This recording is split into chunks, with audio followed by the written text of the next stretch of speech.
Well, good morning. Since the last time we met, the calendar page has turned to November.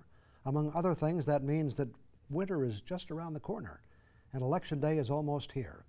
This morning, we're going to be talking with someone who has run a very successful company and who has been a keen observer of the UP economic and political scene for many years. It starts right now. From TV6, this is The Ryan Report. Here's your host, Don Ryan. Well, our guest this morning is William Verrett. Bill is a successful businessman, a longtime leader in Upper Peninsula economic development and community service, and a member of the Michigan Construction Hall of Fame.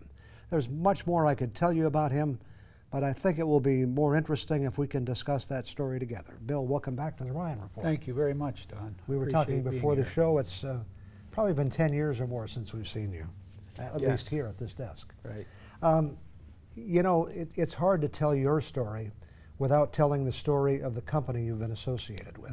But it has an interesting history. Tell us how it first started. Well, in 1921, Medio Baco bought the Champion gravel pit from the Spear Company of Marquette, Spear Lumber Company. And at that time, that plant was run with big steam shovels, steam locomotives, and Medio Baco bought the plant so that he could produce gravel for his paving machines. Okay. His first paving job in Upper Michigan, and in fact the first paving in Upper Michigan was done in Norway, Michigan. The second job was from Highway 95 over towards Michigami. And after he bought that from the Spears, he put together other properties in Iron River, Iron Mountain, south of Norway, Porterfield, Wisconsin. And this company continued in that mode until the end of the Second World War, supplying material for Medio Baco's pavers. And then my dad, coming back from the Second World War, purchased the company from his uncle, my dad, Louis Verrett, Uncle Medio Baco, and immediately started a construction company and a mining supply business and an electrical supply business. And some of the accounts that he was able to pick up to sell were from relationships that he had developed during the war in the Corps of Engineers. Okay. The construction business was born and to some degree raised in Sault Ste. Marie. The first job we had in the Sioux was working out at the powerhouse on the locks. The second one was to rework Crawford Hall for then new Sioux branch of Michigan Tech, which has grown to be a very fine university. And for years, the construction business worked in the Sioux at the college, at the air base, came over here to this air base, worked at Michigan Tech, and continued to develop the business. And you started, I read somewhere, when you were 13 years old. Right. I was given a job as scale man and truck loader in the Iron Mountain plant when I was 13, and that continued for a couple of years. But prior to that, we used to stay at Mrs. DeMar's cabins up on Lake Michigami. Okay. And that my dad would go travel and I'd kind of sit up on the gravel piles and watch him. We had a guy from Michigan Tech, a geological professor, who panned gold, and at the end of the summer would have these cigar tubes or test tubes full of gold, and he'd have trays of that. Of course, that was back when gold was worth $32 an ounce, but that was an impressive thing. And I think you took over as president of the company in 1972. 72, yes. Mm-hmm, yep. Okay. I graduated from Iron Mountain High School in 1957 and graduated from Michigan Tech with a civil engineering degree in 1961. During my school years, I in fact joined Labor's Local 1329 and did labor work most of the time for the rest of my high school, and then moved into being a surveyor and working on construction projects in college. And you made a big acquisition in, I believe it was 1989? Actually, two of them.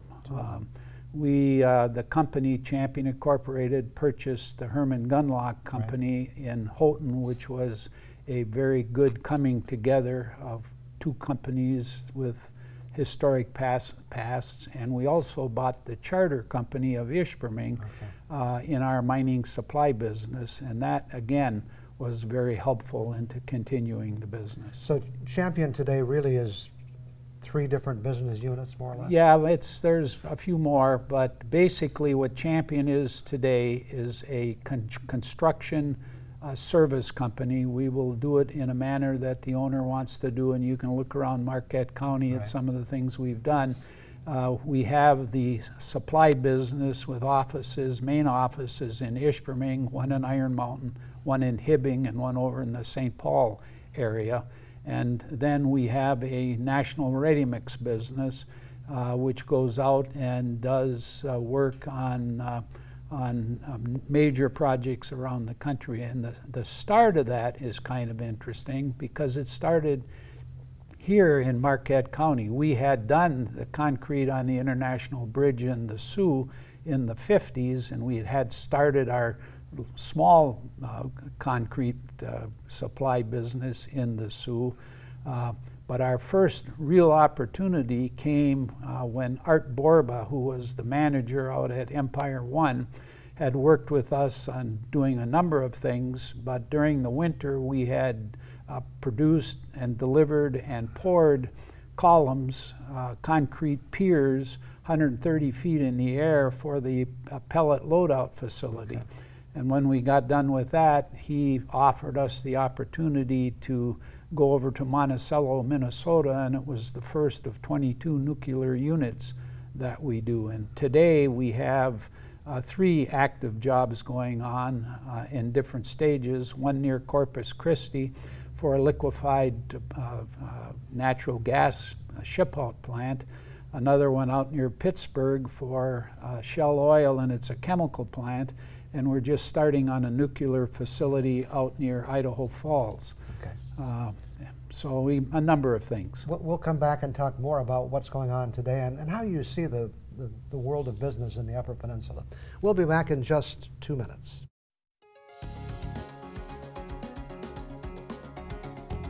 The guest today is Bill Verrett. Bill is associated with Champion Inc. in Iron Mountain. Bill, you've kind of stepped aside from the day-to-day running of the company, but you haven't totally stepped aside. What's that title you carry today? Well, it's one I invented. It's called Keeper of the Culture. Okay. And it allowed me to stick around. We have gone through a very successful plan to move new people into new positions that we've been working on for many years, and that's worked out very well. I like coming to the office.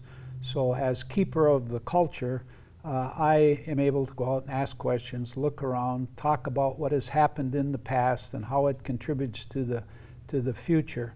And in fact, in all companies, there's somebody that keeps the culture. Or there should be. Or there should be, but generally there's somebody that sets the pace, sets the tone, and I think it's very important. There's a book I keep going back to called Tree Ring Management that talks about cultures in the companies. It is a book written by a Japanese kelp farmer, kelp plant manufacturer whose name I cannot even pronounce. Right. But there's a lot of good stuff in that book. Okay. And so I find that it's fun to talk to young people, talk to people that are involved in the company about what we're doing, how we did it, how can we do it better, that type of thing. And obviously there's a lot to it, but your company has been really successful. You know, what are some of the things about that culture that you want to make sure they maintain? Well, I think there's a couple of things. There's no question that it's important that the customer is treated right and we do right by him and getting back to him and doing all these things. But I think even more important is that the employees of the company feel that it's a good place to work, that you're being treated right, you're being treated fairly, and that they have the feeling that there's a team and the team is moving the company forward. I mean, these are exciting times. This is the most exciting time of my business life, and it's because of what's happening within our company, what's happening without the company, and I very much enjoy being a part of it. Well, let's talk about that, because you've observed this scene for over half a century. Mm-hmm. What excites you and what concerns you as you look at the future? Not Well, just about your company. No, but I about understand the that. UP. I am excited about the economy of Upper Michigan. I think what's happening here when you start looking at the mining industry, the forest industry, manufacturing that's going on, particularly in Dickinson County, there is an exciting future for young people and people in business. I truly believe we're getting to, if we're not already there, no need for young people to pack up and leave the area.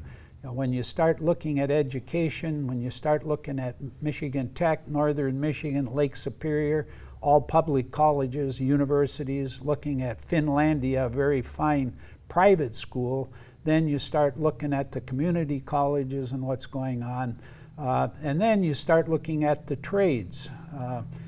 Right down the road here, the carpenters are building a brand new apprentice center, which is a great addition to Upper Michigan.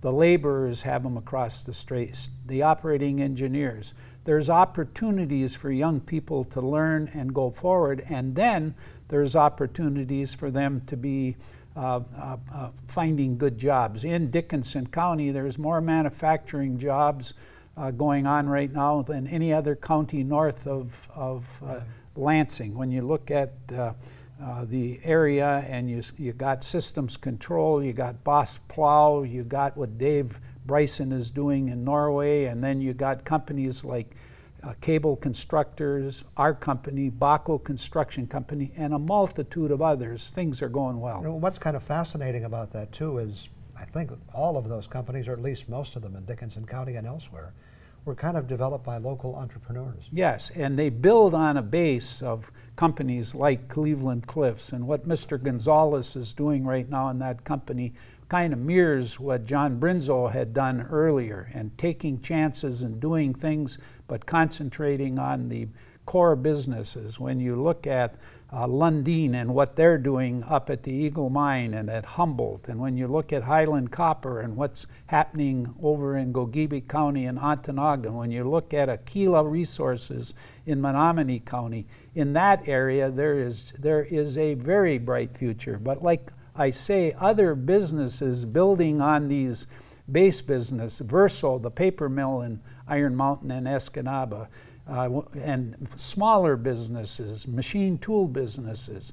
There are such fine opportunities, and what's helping that along is the economic development base here. When you look at Lake Superior Community Partners under Amy Klickner, and you look at the newly reformed Dickinson Area Economic Development Group under Lois Ellis, and all of these things are working. We are in the early stages and different stages in Marquette County, Dickinson County, and others.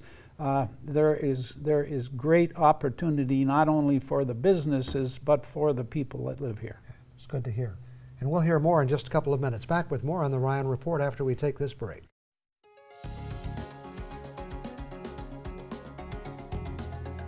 We're talking this morning with Bill Verrett from Champion Inc. Bill, in a conversation you were mentioning that recently you did some reflecting and you thought about all the people who have kind of helped you in a way or contributed to what you've become. Yes. We don't have time to read them all. But no, but I sitting watching that lousy Packer game the other afternoon and started thinking about people, and by the time I quit I had 31 names on the page. And the facts are that you can read biographies of great people, and they're fun to read sometimes. But really what impacts you as an individual are the experiences that you've had with different individuals as you go through life.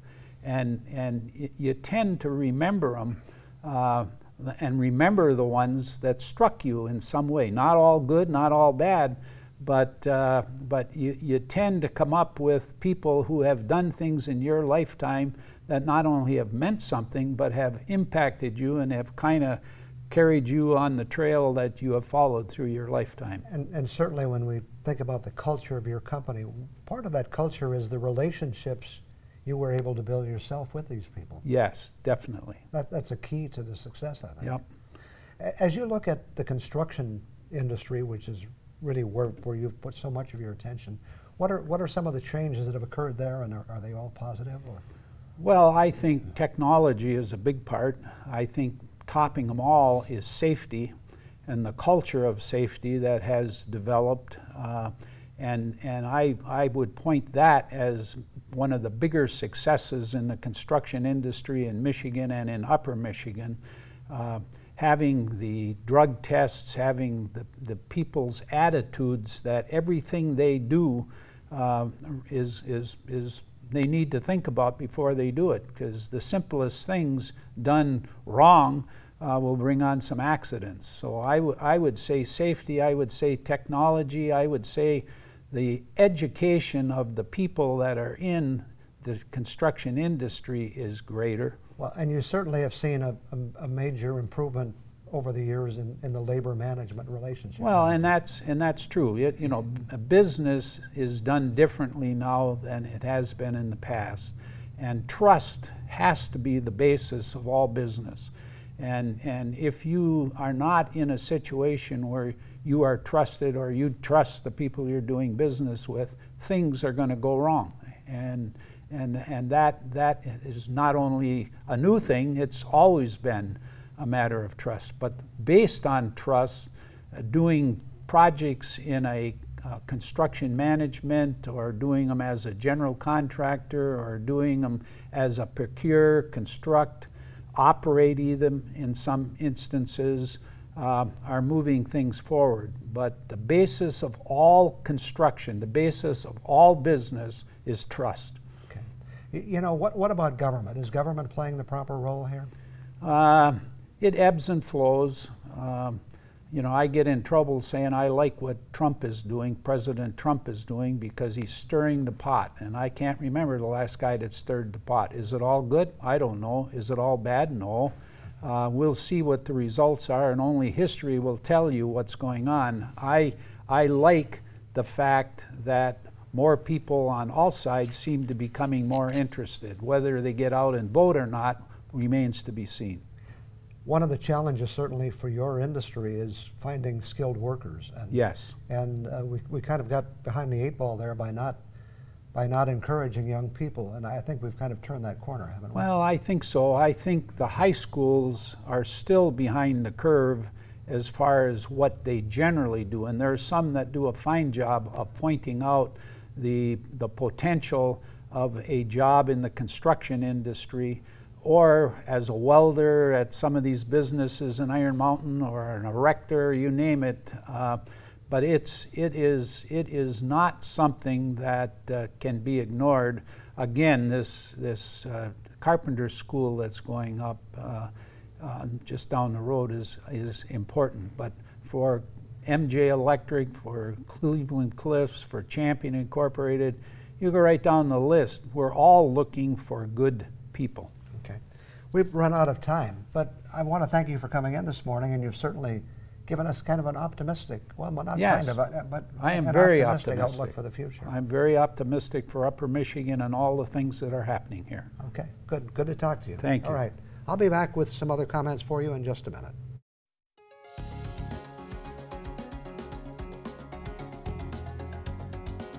Well, another World Series is in the history books. I hope you enjoyed it on our sister station, Fox UP. And here's a fact you may not know. The first World Series game was telecast 71 years ago in 1947. Of course, that wasn't available here in Upper Michigan because there were no TV stations here or even in Green Bay. You know, following this year's series, there was an interesting headline in the Detroit Free Press online. It said, "They did it. The 2014 Detroit Tigers finally win the World Series." Avid Detroit Tiger fans know they were referring to the fact that the Boston Red Sox victory over the Los Angeles Dodgers came with a lot of help from several one-time Tigers. The championship Red Sox team included former Detroit pitchers David Price and Rick Porcello, second baseman Ian Kinsler, and outfielder designated hitter J.D. Martinez. As I've mentioned before, I've been a Tigers fan all my life, which is a pretty long time. So I was rooting for the Red Sox with all of those guys I used to cheer for when they wore Tigers uniforms. So while I was happy to see them win, it also rekindled my unhappiness with what Detroit has been doing for the past couple of years. The Tigers are going through what they call a rebuilding process. What that apparently means is these days is that you get rid of all your good players so you can sign a lot of new players who may or may not turn out to be stars of the future. In fairness, I have to tell you, this is an accepted way of doing things now that has worked out well for a number of teams like the Chicago Cubs, the Houston Astros, and others. Despite that fact, I'm not a fan of this rebuilding idea. Major League Baseball teams are in business to provide sports entertainment. Their job is to put a team on the field that fans want to watch. After all, they pay good money for those seats, just like the television networks pay well for the rights to telecast those games for the fans at home. The team owners don't cut the price for those tickets when they put a mediocre team on the field. It doesn't matter how much I complain. The teams that use this rebuilding process aren't going to change their ways. The only way that would happen is if the fans would say, "Let us know when you're done rebuilding and we'll be back to buy a ticket." That's not likely to occur. The Tigers had a pretty good run for about a decade before this rebuilding project started. They didn't win a World Series, but they put a competitive team on the field that wasn't always in the running, but they were fun to watch. They say these rebuilding projects can take 5 years or more until it's done. I guess I'll have to entertain myself by watching former Tigers like the guys on the Red Sox, or Justin Verlander with Houston, or Max Scherzer, or, oh well, the list goes on. Detroit would have quite a team if those guys were still all there, but one can only dream. I'll be back in a minute. It's about time for us to wrap it up for another week. The Today Show is anxious to get started. Remember, if you miss our show, it is available each week at uppermichigansource.com. We're also available on the TV6 live stream through most of the day on Sunday. Thanks to Bill Verrett for joining us this morning to share his unique perspective on Upper Michigan business and economic development. And thank you for being here. Let's make a date to get together again next Sunday morning.